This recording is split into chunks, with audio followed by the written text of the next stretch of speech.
Assalamualaikum warahmatullahi wabarakatuh, sahabat semua. Video kali ini aku nak kongsikan satu video seorang ustaz daripada Indonesia yang membongkar tentang kebincangan berkaitan Tauhid 3 yang diamalkan oleh puak-puak Wahabi. Jadi bila kita belajar sifat 20 ni, dia kata sifat 20 ni bid'ah kerana tidak ada pada zaman Nabi SAW. Tetapi dia lupa Tauhid 3 ni pun tidak pernah ada pada zaman Nabi. Tapi itulah, bila dia buat, okey, kita buat tak boleh. Itu perkara biasa. Jadi ustaz ni akan jelaskan apa kebincangan tentang Tauhid 3 ni. Ulama-ulama muktabar ratusan tahun tidak menerima Tauhid 3 ni, dan banyak yang dibahaskan tentang Tauhid ialah Tauhid sifat 20. Baik, jom kita dengar penjelasan ustaz tersebut. Nah, jadi kita ulangi, bagaimana Wahabi melihat ketiga ini? Wahabi membagi tauhid itu menjadi tiga. Ada tauhidul rububiyah, ada tauhidul uluhiyah, ada tauhidul asma wa sifat. Parahnya lagi, saudara, dengan pembagian ini akhirnya kalangan Wahabi mengakui kalau ada orang musyrik yang mengakui adanya Allah yang menciptakan alam semesta, walaupun mereka tidak menyembah Allah, itu disebut ahli tauhid rububiyah. Ahli tauhid rububiyah, tapi tidak ahli tauhid uluhiyah. Ini yang ditolak oleh ahlus sunnah. Tolong digarisbawahi. Nah, karena kemarin saya lihat ada yang nyebar video ingin menanggapi apa yang saya sampaikan tentang trilogi tauhid. Nah, terus dia mengatakan bahwa di NU juga ada rububiyah, uluhiyah, asma dan sifat. Dalam surat Al-Fatihah juga ada rububiyah, uluhiyah, asma dan sifat. Dianggap saya ini nggak ngerti surat Al-Fatihah. Nah, nanti kita jelaskan saudara, nanti kita jawab. Jadi jangan dipelintir. Saya tidak menentang rububiyah, uluhiyah, asma dan sifat. Yang saya tentang kalau rububiyah, uluhiyah, asma dan sifat dipilah. Ini nggak boleh. Sama seperti rukun iman. Rukun iman ada berapa? 6. Ada iman kepada Allah, iman kepada Rasul, iman kepada malaikat, iman kepada yaitu Al-Quran, kitab-kitab suci dan seterusnya. Saudara, rukun iman walaupun disebut ada 6, tapi nggak boleh kita beriman kepada sebagian, tapi kita ingkari sebagian lainnya. Ada orang mengatakan saya beriman kepada Allah dan kepada Nabi Muhammad, tapi saya nggak beriman kepada Al-Quran. Boleh nggak disebut mukmin? Mungkin mukmin 2/6, karena dia terima 2, yang 4 dia tolak. Apa bisa disebut begitu? Nggak bisa saudara. Kalau dia tidak menerima rukun iman secara utuh, nggak bisa dia disebut mukmin. Nah, begitu juga rukun Islam. Ada berapa? Ada 5. Yang pertama, pengucapan 2 kalimat syahadat. Yang kedua, menegakkan sholat. Kemudian masih ada lagi puasa Ramadan dan juga zakat serta haji. Terus ada orang masuk Islam. Dia katakan cukuplah saya membaca syahadat karena saya banyak duit, saya bayar zakat. Sholat gak wajib itu. Dia tolak kewajiban sholat. Apa boleh disebut muslim? Muslim 2/5? Nggak bisa saudara. Dia nggak bisa disebut muslim kalau nggak menerima kelima-lima kewajiban daripada rukun Islam tadi saudara. Soal kalau dia nggak sholat, itu urusan dia dosa. Tapi kalau dia mengingkari kewajiban sholat, saudara, ini bisa membatalkan keislamannya. Batal imannya kalau satu saja rukun tidak terima. Batal Islamnya kalau satu aja rukun Islam dia tidak terima. Begitu juga tauhid. Batal tauhidnya kalau satu aja ada unsur ini dia tidak terima. Kira-kira jelas tidak? Nah, ini sengaja saya mesti hati-hati menyampaikannya. Karena banyak orang nggak paham apa beda Aswaja sama Wahabi dalam soal trilogi tauhid. Kelihatannya sama aja, nggak sama saudara. Aswaja itu menerima rububiyah, uluhiyah, asma dan sifat sebagai unsur yang harus ada di dalam tauhid dan tidak terpisahkan. Satu saja dipisah, batal tauhidnya. Nah, itu yang nggak boleh kita lupa. Beda dengan kalangan Wahabi. Kita urai. Mari kita urai, saudara. Kita lihat di sini apa sih yang dijadikan dalil oleh kalangan Wahabi ini tentang trilogi tauhidnya. Antara lain, saya sebutkan antara lain surat Az-Zumar ayat 3 dan 38.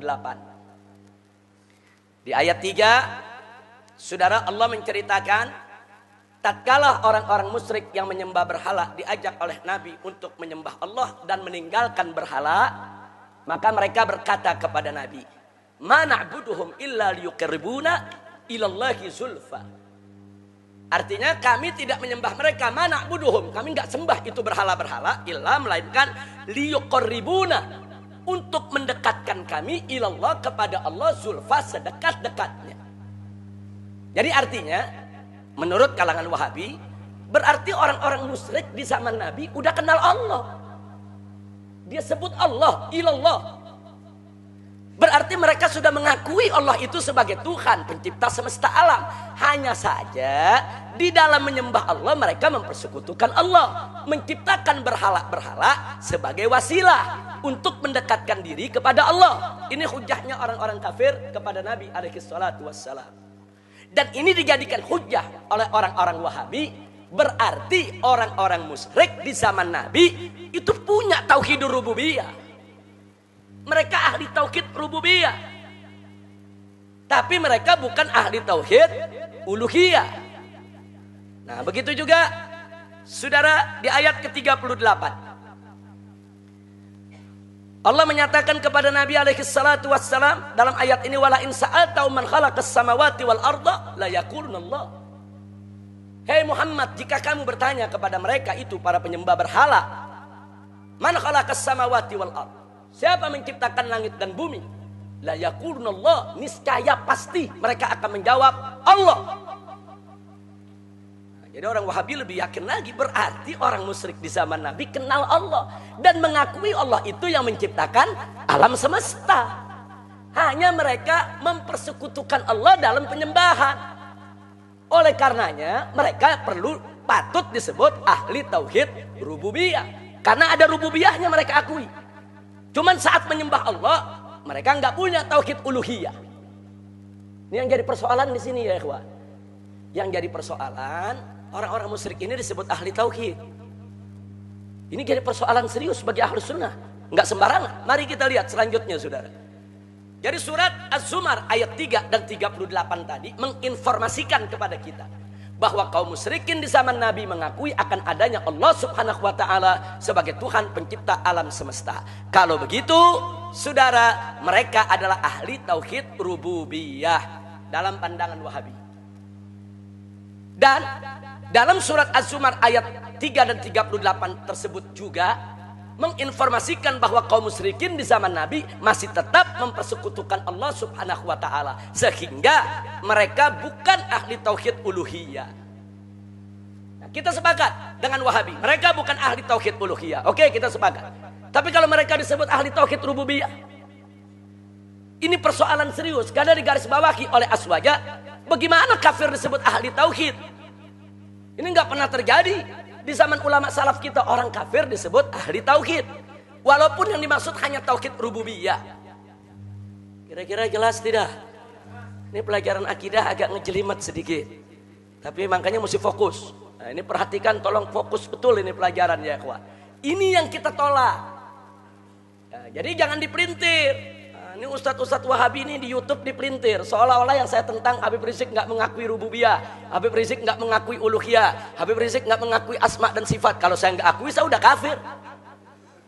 Itu kalau nggak ngakui tiga-tiganya udah kafir pangkat 3 itu. Jangan, bukan itu. Saya tidak menentang uluhiyah, rububiyah dan asma dan sifat bagi Allah. Yang saya tentang kalau rububiyah dan uluhiyah dipisah. Akibatnya begini. Ini yang kita tolak. Nggak bisa orang kafir disebut ahli tauhid. Tunggu dulu saudara, kira-kira jelas tidak?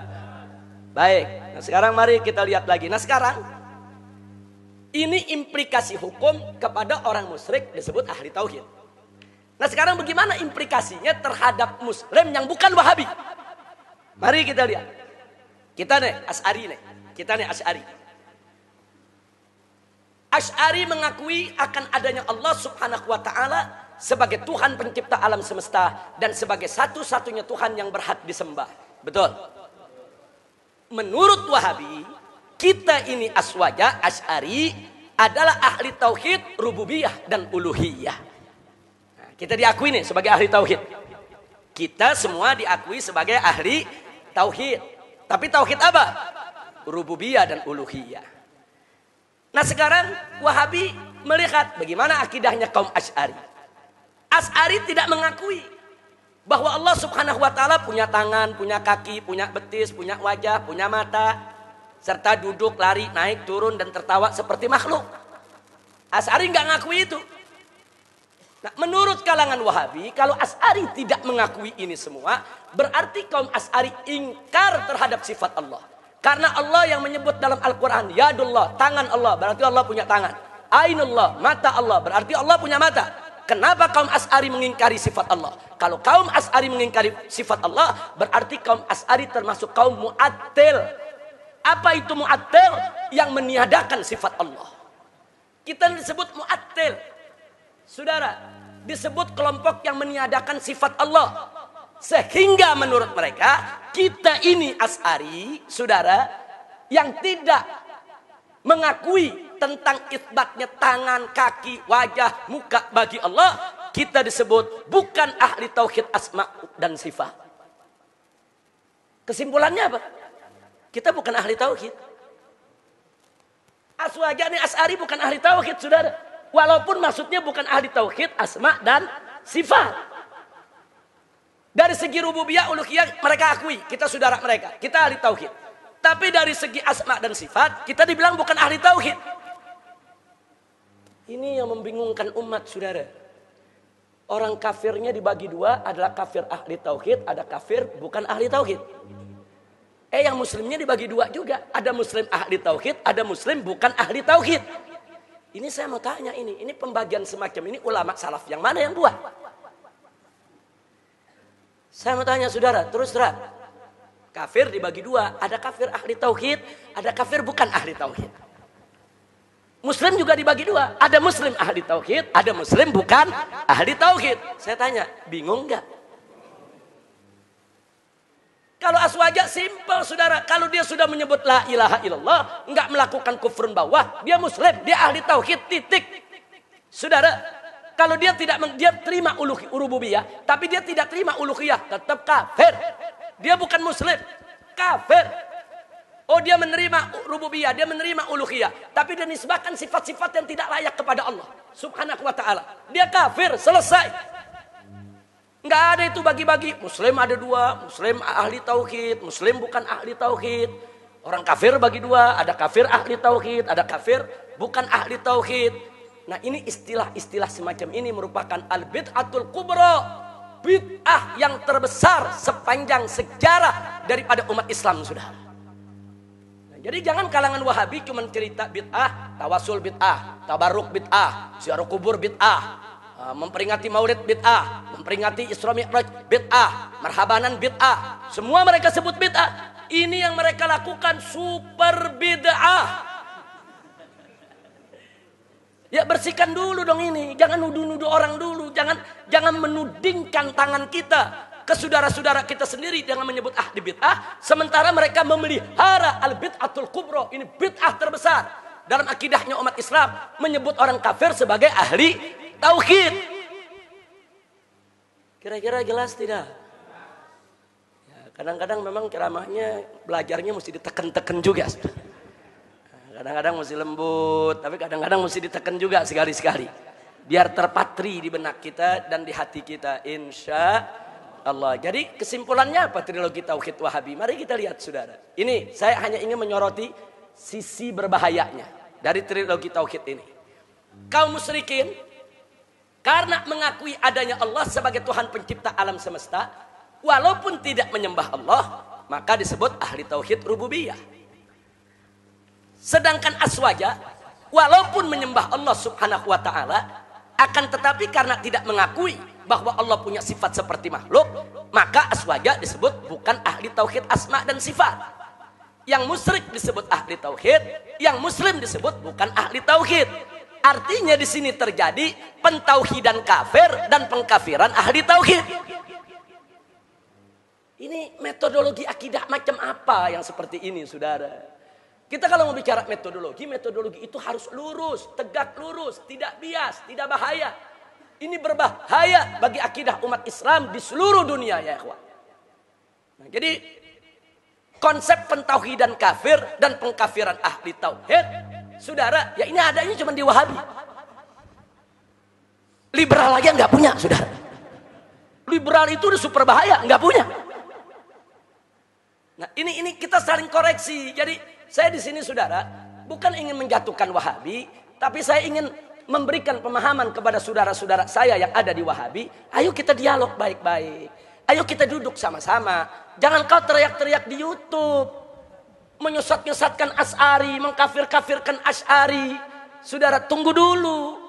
Kalau kita mau buka-bukaan, kita bisa buka. Ini kita buka sekarang buat umat. Kan yang begini-begini umat banyak nggak tahu, saudara. Umat nggak tahu yang begini-begini, saudara. Sebab ini bukan pelajaran tabligh akbar, bukan. Ini kalau kita mau kaji, ini kuliah di universitas, saudara. Nah kan ini jamaahnya jamaah tabligh. Nah kalau udah jamaah tabligh akbar, kadang-kadang disuntik pelajaran kuliah setengah mati Profesor Baharud. Nah jadi kira-kira jelas tidak? Yang begini karena tidak dilemparkan tabligh akbar, umat gak paham, umat mesti tahu. Jangan umat cuma pasrah terima di bid'ah-bid'ahin, saudara. Umat maulid di bid'ah, oh iya, aneh ahli bid'ah, aneh ini gak bisa jawab. Nggak taunya yang ngatain super bid'ah, saudara. Kira-kira jelas tidak?